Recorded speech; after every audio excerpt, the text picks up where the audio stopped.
Fala galera do meu primeiro ano ensino médio aí do nosso querido Colégio Técnico de Limeira, né? Também conhecido como Cotil, né? Famoso aí, você que está perdendo o seu ano de bicho em função dessa nossa pandemia. Antes da gente começar essa nossa nova aula, eu quero deixar um recado muito importante para vocês. Galera, é o seguinte, nós fizemos no começo do semestre agora, do segundo semestre, fizemos um encontro via Meet, né? E infelizmente tivemos aí alguns comentários extremamente desnecessários por parte de alguns alunos. Então eu quero deixar uma coisa muito clara aqui nesse vídeo. Esse vídeo é para você que está preocupado de verdade com as coisas que você quer aprender, pensando no seu futuro, que seja o vestibular, que seja qualquer tipo do que você queira alcançar depois de concluir o ensino médio nessa nossa querida escola. Tá bom? Esse vídeo é para você que se preocupa com o seu futuro, é para você que se preocupa com as coisas da vida, não é para você que entra num encontro virtual para ficar falando besteira, velho, e ficar achando que a gente tá aqui fazendo brincadeira, porque tem que cumprir as coisas aí da legislação e tudo mais, fora outros comentários tantos que alguns alunos aí infelizes fizeram no nosso encontro via Meet. Não vou desistir disso, porque esse é o meio que eu consigo chegar até você, já que nós não estamos mais nos nossos encontros presenciais lá na escola. Então você, querido aluno, o aluno de verdade, não é aquele aluno que tira nota boa, não, mas é aquele aluno que se preocupa com o seu processo educacional. Boa aula para você e vamos lá, põe água no feijão, né? Coloca aí mais lenha na fogueira e vamos que vamos, galera. Vou diminuir essa cara de bolacha toda que você tá vendo aqui, imensa, pronto, ficou muito melhor, né? O Wellington pequenininho aqui no cantinho. E o tema da nossa aula de hoje, galera, é núcleo interfásico, galera. Núcleo interfásico. Para a gente entender por que eu falei o nome núcleo interfásico, eu tenho que falar para vocês de um fenômeno, um processo. Fenômeno, não é fenômeno nenhum, né, Ronaldinho? Não. Eu tenho que falar para vocês de um processo que a gente chama de ciclo celular. O que é um ciclo celular, galera? Uma célula nasce, né, ela surge, ela cresce, ela sofre um processo de divisão celular, dando origem a duas novas células que são menorzinhas, então ela nasceu, ela vai crescer e assim vai. Então isso chama-se ciclo celular. E o nosso ciclo celular, ele é dividido basicamente em duas etapas. A primeira etapa eu vou chamar de intérfase, essa aqui, né? Por isso que é núcleo interfásico, né?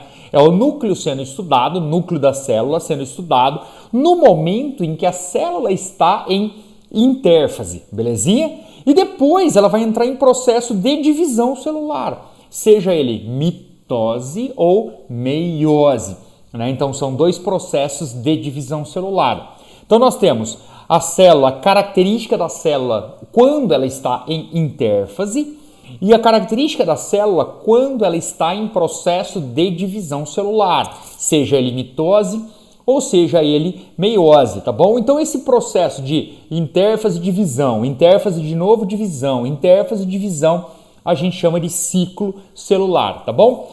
Cada célula do nosso organismo tem um ciclo celular de um determinado tempo. Tem células que são mais rápidas, tem células que são mais lentas e tem células que praticamente são estacionadas num único ciclo celular, num único estágio, que é a intérfase. Os nossos neurônios são desse jeito, né? Por isso mesmo que quando você tem uma lesão neuronal, sofreu um acidente, rompeu a medula, o neurônio não se regenera, né? Porque ele não consegue sair da intérfase e entrar em processo de divisão mitótica. Tá bom, galerinha? Então a gente vai estudar o núcleo da célula nesse momento, no momento em que a célula está em intérfase. Basicamente é quando a célula está trabalhando, fazendo as coisas que ela tem que fazer. Ai, o que uma célula faz? Depende, velho. Se você foi lá no rolê, né? Numa embalagenzinha assim, radioativa, você sabe o que eu tô falando, né? Corote, é isso mesmo. Né? Eu tô aqui incomodado na minha cadeira, viu? Daqui a pouco eu acho uma posição confortável aqui. Passo o dia sentado aqui, velho, não aguento mais. Né? Muito bem. Então você vai lá, a sua célula do fígado vai metabolizar o maldito, né? O maldito corote esse mesmo, né? Alguns aí são mais, né? Bebe vodka mesmo, mas a maioria no corotão. É radioativo que ela pega, hein, velho? Cuidado com o negócio aí, belezinha? Muito bem. Então, a primeira grande característica do núcleo interfásico é a carioteca, galera. Carioteca. Vamos tirar o hélito daqui, vamos pôr o hélito aqui, ó, tá bom? Muito bem.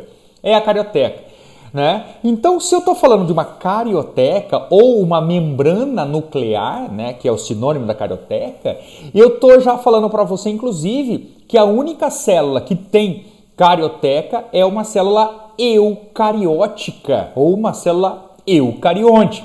Então, o que é uma célula eucarionte? Tem carioteca, tem um núcleo organizado dentro de uma membrana, né, que organiza esse material genético. Então, vamos supor que o meu rolo de fita crepe, isso mesmo, galera. Então, vamos pensar o seguinte, vamos usar a criatividade, vai? Então, esse quadradinho que eu tô aqui, galera, é a membrana plasmática da célula, tá? Aqui é o citoplasma e essa aqui, é a carioteca, né? É a carioteca, é uma membrana nuclear. O que significa isso? Significa, galera, que o material genético tá aqui dentro, isso aqui é um elastiquinho de cabelo, tá? Que desgraça de elastiquinho, velho. Não é meu não, que eu não tenho cabelo para prender essas paradas aqui, né? Malemar a barba, né? Deve ser da minha filha perdida, sei lá, da minha esposa, de alguém, né? Meu não é, nem do meu filho, tá bom? Então, DNA, material genético, tá aqui dentro, galera, dentro da carioteca, belezinha?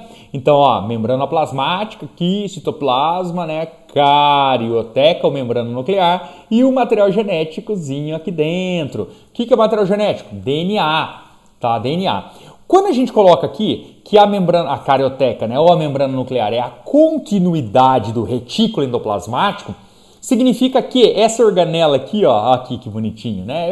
Esquece o nucleolo, vamos olhar pro desenho só, tá bom? Então, galera, essa organela que você tá vendo aqui é o retículo endoplasmático. Nesse caso, é o retículo endoplasmático granular ou rugoso, né? Porque ele tem os ribossomozinhos aqui, né? Daí quando você olha nesse pedacinho, nesse trecho, dá para ver exatamente que o retículo, ele continua dando origem à carioteca, tá? Nesse daqui, uma foto de verdade, né? Não é, não, sai daqui, Wellington. Sai daqui, Wellington. Sai daqui, sai daqui. Aí, sai daqui. Tá? Aqui uma foto de verdade, né? Então você tem aqui, a carioteca. O retículozinho aqui do lado, né? Que belezinha. Então ele é a continuidade. O que é importante de eu saber que ele é a continuidade do retículo endoplasmático, né, galera? Significa dizer que ele vai ter exatamente a mesma composição química da membrana plasmática. Ou seja, a carioteca, ela é lipoproteica, né? Inclusive, acredita-se que a carioteca tenha surgido por uma invaginação da própria membrana plasmática. A cadeira ainda tá me incomodando, né? Tá bom? Pela própria invaginação de membrana. Então, aqui a membrana, né? O meu quadradinho, ela foi invaginando, ou seja, ela foi se dobrando para dentro da célula e, de repente, né? Tchuf, lá dentro, temos a cariotecazinha lá, que é perfurada por uma questão óbvia, né? Por que ela é perfurada, então? Porque ela permite, dessa maneira, a comunicação do citoplasma com o interior da carioteca, no interior do núcleo, e vice-versa, né? A comunicação do interior do núcleo com o citoplasma. E como ela é perfurada, galera, então você tem aqui o conteúdo, né, do citoplasma, ele é muito similar ao conteúdo da carioteca, né? Porque eu tenho comunicação. Então é tipo assim a coisa de adolescente. Vocês são adolescente mesmo, né? Se eu tenho água aqui, galera, eu vou ter água aqui, eu tenho furinho. O furinho, a água não passa pelo furinho. Passa, né, velho? A água passa. É claro que vai ter muita coisa que tá aqui dentro que não vai sair, tem muita coisa aqui fora que não vai entrar. Mas em termos de líquido ou de substâncias dissolvidas nesse líquido, nós temos praticamente as mesmas coisas. Então a cariolinfa ou nucleoplasma é semelhante ao hialoplasma, que você conhece também como citoplasma. Belezinha, lindo? Vamos que vamos. Próxima. Nucleolo. Eu acho que eu pulei slide demais. Não voltei não. Né? Fica indo e voltando slide, que é uma desgraça, né, velho? Dando spoiler do que vai acontecer. Tá? Nucleolo. Sai aqui de novo, vamos. Opa, não é o slide que é pra sair? Eu que é pra sair. Pronto, desculpa aí, viu? Ô, lindinho, nucleolo. Nucleolo é o seguinte. Quando você olha aqui, nesse desenho, isso aqui é um desenho, tá? Esses filamentozinhos aqui são os filamentos de material genético, DNA. Então aqui é o DNAzinho aqui, né? E daí aqui, galera, não dá pra ver, não dá pra ver mesmo. Mas dá pra ver uma mancha mais escura, né? Que tá representada aqui no desenho por esse bagulhinho aqui mais escuro também. Essa mancha mais escura, galera, é uma característica muito clara de que o núcleo está em intérfase. Ou seja, ele está trabalhando bastante. O que está acontecendo nessa região mais escura? Está sendo fabricado RNA, tá? Está sendo fabricado RNA. Para quê? Depois a gente vê isso, tá? Vamos só pensar nisso agora. Está sendo fabricado, ou seja, ela está trabalhando. Então, como você está fabricando um monte de coisa ali, quando você tira uma fotografia, esse monte de coisa que está ali fica mais escura. Né? Então nós temos um nucleolo. É como se fosse um núcleo dentro do núcleo, mas não é um núcleo dentro do núcleo, é só um nucleolo dentro do... Não, é isso aí, ó, nucleolo, tá bom? Então é uma região, né, onde você tem uma grande síntese de RNA ribossômico, o que prova que essa célula está em plena atividade metabólica, demonstrando, portanto, que ela está em intérfase mesmo, belezinha? Tanto é que quando uma célula vai iniciar o processo de divisão celular, o nucleolo desaparece. Tá? Ele sumiu, foi para o espaço. Não, galera. Porque a célula vai parar de fabricar RNA ribossômico, então aquela região escura vai... Essa cor, né? Caiu o meu clipe aqui. Né? Eu gosto de falar segurando alguma coisa. Clipe nesse caso, né? Puta merda. Cromatina, galera. Agora a gente chegou no bagulho, né, velho? Que bagulho é esse? Cromatina, que é o DNA, velho. Então, DNA, o meu DNA, o seu DNA, DNA do seu avô, da sua avó, DNA de todo mundo, DNA da árvore que está no seu jardim, DNA da bactéria. Não, bactéria não, porque a gente está falando de núcleo interfásico, né? Bactéria é procarionte, ela não tem carioteca. Mas o DNA do seu cachorro, o DNA da ameba que está no seu intestino agora, enfim, o DNA de todas essas paradas aí, galera, a gente pode chamar de cromatina. Né? Por que cromatina? Porque lá atrás, quando a galera começou a estudar a célula, eles percebiam que quando eles colocavam corante, né, na célula para olhar, né, para ver no microscópio, o núcleo ficava corado, então o núcleo se corava, então tem alguma cromatina lá dentro, sacou? O nome é por isso mesmo, né? Não é invenção minha não, tá? Então tem uma cromatina. Descobriram que essa cromatina é o material genético, né? É o DNA. Velho, então nós temos aqui o do DNA. Ele vai estar em atividade ou não vai estar em atividade. Nossa, que estranho isso, né? Em atividade eocromatina, sem atividade heterocromatina dentro de uma única célula. Vamos exemplificar isso, galera. O DNA que tem na minha célula do dedo aqui, ó. Tá? Você não vai ver, né? Eu tô mostrando, mas você não tá vendo. Tá? Então, galera, o DNA que tem na célula do meu dedo é exatamente o mesmo DNA que tem na célula do meu olho. Tá? O mesmo DNA. É o mesmo, galera. A minha origem é a mesma, né? O espermatozoide de papai encontrou o óvulo de mamãe num dia lindo, né? Eles estavam inspirados, sei lá, se tava, porra, nasceu o cara bonito papai aqui, tá bom? Então, olha lá. O DNA é o mesmo. Só que as coisas que a célula do meu dedo faz não são as mesmas coisas que a célula do meu olho faz, não é isso? Sim, você sabe, pelo amor, né? Eu não enxergo com o dedo, né? Né, galera? A leitura de Braille ela é feita pelo dedo, né? Mas não significa que a galera está enxergando. Você entendeu, né? Muito bem. Ou seja, o DNA que trabalha no meu dedo é um DNA diferente do DNA que trabalha no meu olho. Então a eucromatina do meu dedo é a heterocromatina do meu olho, sacou? E a eucromatina do meu olho é a heterocromatina do meu dedo. Você entendeu, né? Ouve de novo isso, né? Volta. Ouça em slow motion, né? E que você vai sacar o que eu tô falando, tá bom? Daí, galera, a nossa cromatina, ela é filamentosa, né? Vamos voltar aqui. Ela é filamentosa. O que significa isso? Que todos os seres vivos do planetinha aí têm uma quantidade específica de filamentos de cromatina, né? No caso nosso, ser humano, né? Nós temos 46 filamentos de cromatina numa célula diploide ou numa célula 2N, né? 46. Numa célula haploide, nossa, né? Numa célula N, nós temos metade de 46, que é 23. Nós temos apenas duas células haploides, né? No homem, o espermatozoide, na mulher, o ovócito, né? Ou o óvulo, como é mais popularmente conhecido. Tá bom? Daí quando 23 o espermatozoide junta com 23 o óvulo, puf, né? Nasce você, essa coisa linda aí, tá? Muito bem, com 46 cromossomos, ou 46 filamentos de cromatina.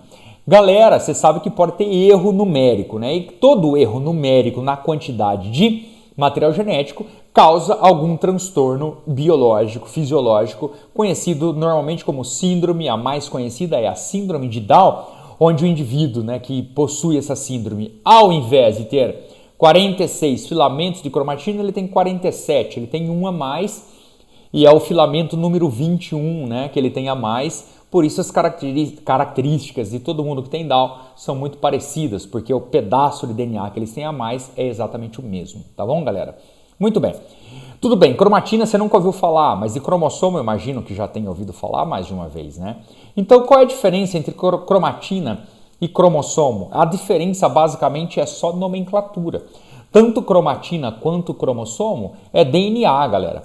Então a gente diferencia o nome cromatina do nome cromossomo para a gente identificar em que fase da célula nós estamos estudando. Lá no começo da aula eu falei que a gente ia estudar o núcleo interfásico, não é isso? Muito bem. Então cromatina eu encontro no núcleo interfásico. Quando uma célula começa o processo de divisão celular, seja ela mitose ou seja ela meiose, ela vai ter que duplicar seu material genético. Na aula de mitose e meiose a gente explica melhor isso. Daí, quando ele duplica o seu material genético para iniciar o processo de divisão celular, a gente passa a chamar a cromatina de cromossomo. Então, é só uma questão de nomenclatura da mesma estrutura que é o material genético, que é o DNA, e que serve para a gente identificar em qual etapa do ciclo celular nós estamos estudando a célula, tá? Então, basicamente, galera, nós encontramos... Olha que bonito esse efeito, né? Coisa ridícula. Tá bom? Dentro dos cromossomos, galera, nós encontramos os genes, né, que a gente pode chamar de alelo também, que são as estruturas responsáveis pela fabricação, né, das proteínas, que determinam todas as características que nós temos, né? E nesses cromossomos nós encontramos os locos gênicos, né, que é onde estão esses alelos ou esses genes localizados em cada um dos cromossomos, tá bom? Então aqui eu tenho a morfologia de um cromossomo, né? Basicamente, ó, aqui é o DNAzão, né? Sua estrutura conhecida lá atrás. Daí eu tô dando, diminuindo o zoom. Vamos inverter aqui a posição, então. Desculpa aí. De 5 para 1, tá? Eu tô dando zoom. De 5 eu dei o zoom para 4, que dei o zoom para... dei o zoom até chegar no DNA, sacou? Então, quando a gente olha para um cromossomo... arrastei a mesa aqui. Quando a gente olha para um cromossomo, galera, fotografado, literalmente, a gente vai ver uma estrutura parecida com essa daqui, que é a do número 5, né? Aqui existe uma região onde esse braço cromossômico, chamado de cromátide, né, está ligada a essa outra cromátide. São cromátides, tá? Isso tudo é um único cromossomo, galera, né? Unidos por um centrômero, né? Então temos aqui duas cromátides unidas por um centrômero que formam um cromossomo. Mais uma vez, volta aí, escutem em slow motion. Esse centrômero, galera, ele pode mudar de posição, ele pode estar em posições diferentes. Aqui é só uma questão de curiosidade, porque quando a gente olha para a foto de um cromossomo, por que eles têm parâmetros diferentes, né? Então, quando o centrômero está bem no meio, ele é metacêntrico. Pouco deslocado no meio, submetacêntrico. Mais deslocado ainda, quase na cabecinha, acrocêntrico. Na cabecinha mesmo, ele é telocêntrico. Na cabecinha tem um nome, chama telômero. Por isso que ele é um cromossomo telocêntrico, tá bom? Então, galera, nós temos aqui numa célula diploide, né? Numa célula diploide, uma célula 2N, nós temos aqui o que nós chamamos de cromossomos homólogos, né? Também na aula de mitose e na aula de meiose, nós falaremos melhor desses cromossomos, desses camaradas. Mas já de antemão eu falo para vocês, nós temos então 46 cromossomos, usando a espécie humana como exemplo. Desses 46, 23 vieram de papai e 23 vieram de mamãe, né? O mesmo número 1 de papai é o mesmo número 1 de mamãe. O mesmo em que sentido? Ele vai ter as mesmas características, a mesma carga genética. Vou dar um exemplo prático, então. Vamos supor que no cromossomo número 15, né? No cromossomo número 15, nós encontremos um gene que determina a cor do olho. Então, no cromossomo número 15, que eu herdei de papai, vai ter um gene que determina a cor do olho. E no cromossomo número 15, que eu herdei de mamãe, vai ter um gene que também determina a cor do olho. Isso não significa que precisa ser a mesma cor, tá? Nas aulas de genética, a gente vai discutir melhor aí a questão de genes dominantes e genes recessivos, né, no que diz respeito aí a manifestação das características, tá bom, galera? Isso significa, então, que nós temos um cariótipo, né? O que é um cariótipo? É o conjunto de todos os nossos cromossomos, né? Então, lembrando que nós temos os cromossomos aqui, que belezinha, né? Um cariótipo de verdade, mas tá todo bagunçado aí. Isso aqui é do meu tempo de faculdade, não a foto, né? Mas eu lembro que eu fazia aula de genética humana, a gente tirava foto dos cromossomos, assim, mitose, pegava a tesoura, cortava cromossomo por cromossomo. Eu tô falando sério, viu, galera? Cortava cromossomo por cromossomo para depois organizar e deixar bonitinho assim, ó, tá? Para deixar desse jeito. Então, ó, a gente tem 2 número 1, um de papai e um de mamãe. 2 número 2, um de papai e de mamãe. E assim vai, né? Então, galera, ó, perceba que eles são homólogos, ou seja, os genes que eu encontro aqui, tá? Beleza? Os genes em que sentido? Se eu tenho cor do olho aqui, eu tenho cor do olho aqui. Se eu tenho altura aqui, eu tenho altura aqui, sacou? Se eu tenho diabetes aqui, eu tenho diabetes aqui, beleza? Tá bom? Muito bem. Nesse caso é um menino, né, um homem, porque ele tem um cromossomo sexual X e um cromossomo sexual Y, né? Se fosse uma menina, uma mulher, seria um X e outro X, né? Então aqui é que mora a diferença entre os sexos, a diferença biológica entre os sexos. Belezinha, galera? Aqui tem uma representação daquilo que eu havia dito para vocês, que é, olha lá, outro efeito lindo. No par número 21, ao invés desse indivíduo, né, ter um par, né, na verdade, 2 cromossomos número 21, ele tem 3. Então ele tem uma trissomia do 21, né, ele tem síndrome de Down, essa pessoa. Também é um homem, né, porque olha, ele tem o cromossomo X e ele tem o cromossomo Y. Então também é um homem. Belezinha, lindos? Muito bem, né? Espero que você possa aproveitar, né, essa pequena aula sobre núcleo interfásico, tá? Bons estudos para você que estuda de verdade, né? Bom aproveitamento para você que sabe aproveitar essa oportunidade que você está tendo, né, de estudar um pouquinho mesmo na pandemia. Valeu, galera. Beijo, abraço. Fui.